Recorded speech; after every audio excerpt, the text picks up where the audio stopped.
Hello everyone, स्वागत है आप सभी का एमएस कोचिंग फ्यूचर का एक और नए वीडियो में।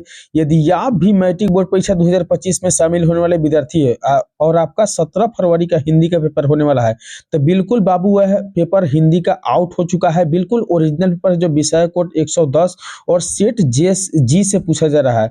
आप लोग याद रखिएगा कि सेट ए से जे तक सभी एक समान होते हैं और सभी प्रश्नों का सही उत्तर होता है और सभी का प्रश्न जो होते हैं ना एक ही समान होते हैं, बस उसका नंबर अलग अलग होते हैं। तो यदि चाहते हैं कि आप भी हिंदी के पेपर में अच्छे अंक प्राप्त करें 2000 मैट्रिक बोर्ड परीक्षा में, तो निश्चित रूप से इस वीडियो को शुरू से अंत तक जरूर देख लीजिए। तो बिल्कुल वह वायरल पेपर है, आउट क्वेश्चन है। बिल्कुल इसमें क्वेश्चन जो भी बताया जा रहा है बिल्कुल आपके 17 फरवरी के एग्जाम में पूछे जाएंगे। तो चलिए हम देखते हैं कि आज के वीडियो का पहला प्रश्न जो है श्रम विभाजन और जाति प्रथा क्या है। तो याद रखना बाबू की श्रम विभाजन और जाति प्रथा जो है एक प्रकार से निबंध है। ऑप्शन सी बिल्कुल इसका राइट उत्तर सही उत्तर हो जाएगा। बिल्कुल इस वीडियो के अगर कंप्लीट आप देख लेते हैं तो निश्चित रूप से इसमें जो भी प्रश्न बताया जा रहा है बिल्कुल आपको 17 फरवरी के एग्जाम में पूछा जाएगा। यानी आउट क्वेश्चन वायरल पेपर है, तो निश्चित रूप से आप इस वीडियो को देखें, क्योंकि यह वीडियो जो है 8 से 10 मिनट में खत्म हो जाएगा और निश्चित रूप से आपको इस वीडियो में जितने भी प्रश्न बताए जाएंगे वो बिल्कुल आपके मैट्रिक बोर्ड परीक्षा में पूछे जाएंगे। दो नंबर प्रश्न है कि नालंदा विश्वविद्यालय कहाँ पर स्थित है। तो याद रखना बाबू कि नालंदा विश्वविद्यालय जो है ना बिहार में स्थित है। ऑप्शन ए बिल्कुल इसका राइट उत्तर सही उत्तर हो जाएगा। तीन नंबर प्रश्न है कि अशोक के फूल किसकी रचना है। तो याद रखना बाबू कि अशोक का फूल जो होते हैं ना हजारी प्रसाद द्विवेदी का रचना है। ऑप्शन सी बिल्कुल इसका राइट उत्तर सही उत्तर है। बिल्कुल वायरल पेपर आउट पेपर है, बिल्कुल निश्चित रूप से यह पेपर में आने वाला प्रश्न है। तो देखिए 4 नंबर प्रश्न दिया हुआ है कि भारत माता कविता में भारत का कैसा चित्र प्रस्तुत किया गया है। तो याद रखना बाबू कि भारत माता कविता में जो है ना भारत का यथा चित्र जो है प्रस्तुत किया गया। ऑप्शन सी बिल्कुल इसका राइट उत्तर सही उत्तर है। तो इस प्रकार के अगर वीडियो देखते हैं तो निश्चित रूप से आपके बोर्ड एग्जाम में हिंदी के पेपर में अच्छे अंक प्राप्त हो जाएगा। तो फटाफट इस यूट्यूब चैनल को सब्सक्राइब कर लीजिए और वीडियो को पहली बार देख रहे हैं तो वीडियो को लाइक करके दोस्तों के साथ शेयर जरूर करिए। चलिए 5 नंबर प्रश्न देखते हैं। दिया हुआ है कि जब हम नींद में होते हैं तब किसका जीवन चक्र पूरा हो जाता है। तो याद रखना कि जब हम नींद में होते हैं ना तब मक्खी का जीवन चक्र पूरा हो जाता है। यानी ऑप्शन सी बिल्कुल इसका राइट उत्तर सही उत्तर है। अगली प्रश्न 6 नंबर प्रश्न दिया हुआ है कि निम्नलिखित में से किसका उच्चारण कंठ से होता है। तो याद रखना है कि किसका उच्चारण कंठ से होता है। तो ख का उच्चारण कंठ से होता है। ऑप्शन डी बिल्कुल इसका राइट उत्तर सही उत्तर है।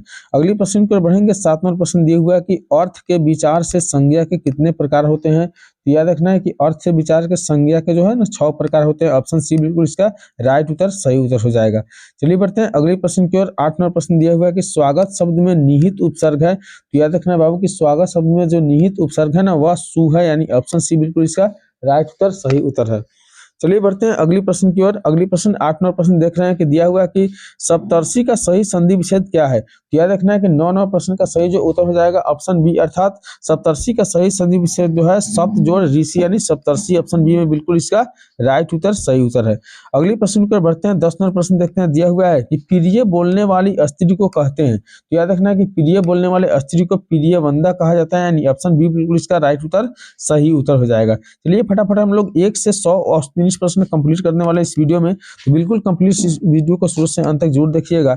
11 नंबर प्रश्न में दिया हुआ है कि नगर कहानी किस लेखक द्वारा रचित है। तो याद रखना है कि नगर कहानी जो है आपको सुजाता के द्वारा लिखित है। यानी ऑप्शन सी बिल्कुल इसका राइट उत्तर सही उत्तर हो जाएगा। चलिए बढ़ते हैं अगली प्रश्न की ओर। 12 नंबर प्रश्न दिया हुआ है कि लेखक के अनुसार मनुष्य के नाखून किसके जीवांत प्रतीक है। तो याद रखना है कि लेखक के अनुसार जो है ना पांचवी वृत्ति के लेखक के मनुष्य में जो है नाखून किसके जीवांत प्रतीक है। तो पांचवी वृत्ति के अनुसार प्रतीक है। याद रखना ऑप्शन सी बिल्कुल इसका राइट उत्तर सही उत्तर हो जाएगा। अगली प्रश्न 13 प्रश्न पर बढ़ते हैं। दिया हुआ है कि हजारी प्रसाद द्विवेदी का जन्म कब हुआ था। तो याद रखना कि हजारी प्रसाद द्विवेदी का जो जन्म है ऑप्शन ए अर्थात 1907 ईस्वी के हुआ था। अगली प्रश्न पर बढ़ेंगे। 14 नंबर प्रश्न है, बिल्कुल इंपोर्टेंट प्रश्न है, वायरल पेपर है। दिया हुआ है कि रही रास किसकी रचना है। तो रही रास जो है याद रखना है यह गुरु नानक की रचना है। ऑप्शन बी बिल्कुल इसका राइट उत्तर सही उत्तर हो जाएगा। चलिए बढ़ते हैं अगले प्रश्न को। 15वां प्रश्न दिया हुआ है कि लक्ष्मी के बड़े पुत्र का क्या नाम था। याद रखना है कि लक्ष्मी के बड़े पुत्र का जो नाम था ना वो अच्युत था। यानी अच्युत। ऑप्शन ए बिल्कुल इसका राइट उत्तर सही उत्तर हो जाएगा। अगली प्रश्न 16वां प्रश्न दिया हुआ है कि एक वृक्ष की हत्या कविता से कवि शहर को किससे बचाने की बात करते हैं। तो एक वृक्ष की हत्या जो कविता है ना इसमें कवि जो बचाने की बात करते हैं वह नादिरों से होते हैं। यानी ऑप्शन सी बिल्कुल इसका राइट उत्तर सही उत्तर हो जाएगा। चलिए बढ़ते हैं अगली प्रश्न को। 17वां प्रश्न बिल्कुल वायरल पेपर है, ओरिजिनल पेपर है।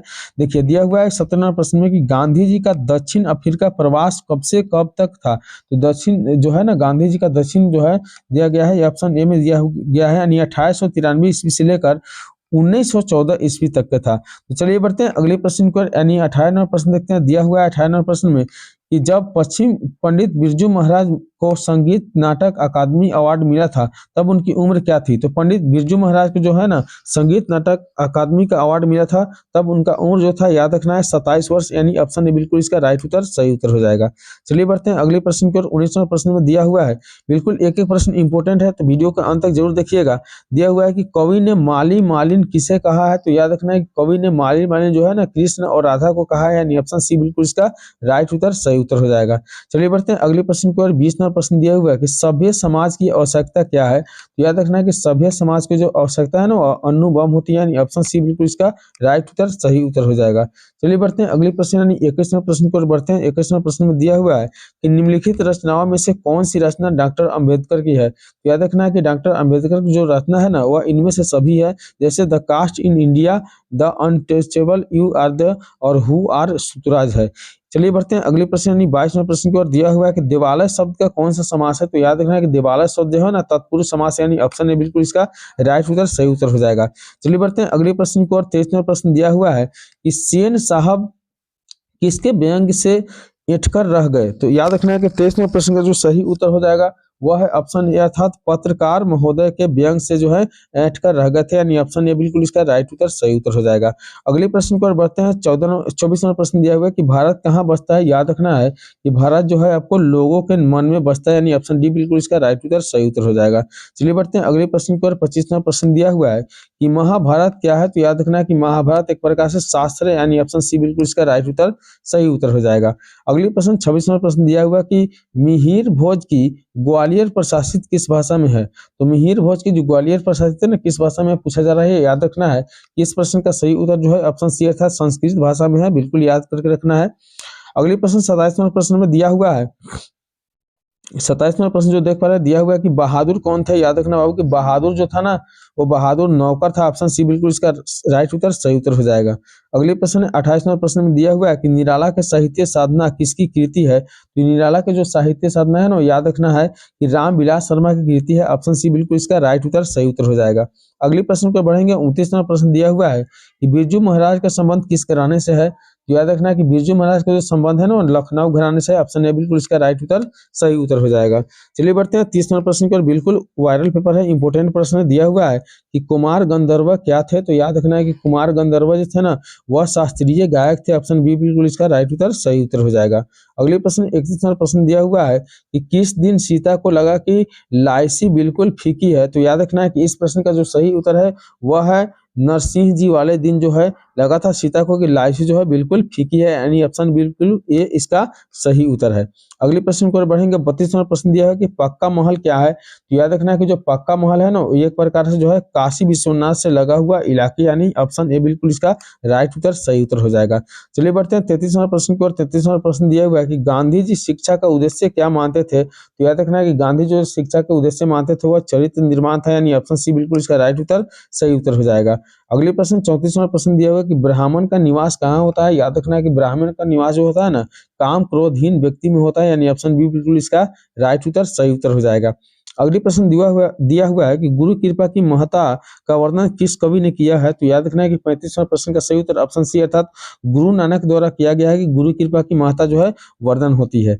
अगली प्रश्न पर बढ़ेंगे। 36वां प्रश्न दिया हुआ है कि रसखान को किसने दीक्षा दी थी। तो याद रखना है कि रसखान को जो दीक्षा देने वाले थे वो थे ऑप्शन सी यानी गोस्वामी विठलनाथ ने, यानी विठलनाथ ने जो है भिक्षा दिए थे, यानी ऑप्शन सी इसका बिल्कुल सही उत्तर है। अगले प्रश्न पर बढ़ेंगे। 37वां प्रश्न दिया हुआ है कि तुलनात्मक व्याकरण किसकी रचना है। तो याद रखना है कि तुलनात्मक व्याकरण जो है कार्लवेल की रचना है, ऑप्शन सी बिल्कुल इसका राइट उत्तर सही उत्तर हो जाएगा। चलिए बढ़ते हैं अगले प्रश्न पर। 38वां प्रश्न दिया हुआ है कि घनानंद किस भाषा के कवि है। तो याद रखना है कि घनानंद जो है ना वह एक प्रकार से ब्रज भाषा के कवि है, यानी ऑप्शन बी बिल्कुल इसका राइट उत्तर सही उत्तर है। चलिए बढ़ते हैं अगले प्रश्न को दिया हुआ है 39वें प्रश्न में कि कौन महीना माँ जी का आशा भरा महीना था। तो याद रखना है कि 39वें प्रश्न का सही उत्तर ऑप्शन सी अर्थात अघन मास था। अगले प्रश्न 40वां प्रश्न दिया हुआ कि इनमें कौन नाट्य कृति है। तो याद रखना है कि इनमें नाट्य कृति जो है ना ऑप्शन डी है, यानी भारत का सौभाग्य, ऑप्शन डी बिल्कुल इसका राइट उत्तर है। तो इस वीडियो में इतना ही, मिलेंगे अगली वीडियो में, तब तक के लिए बाय।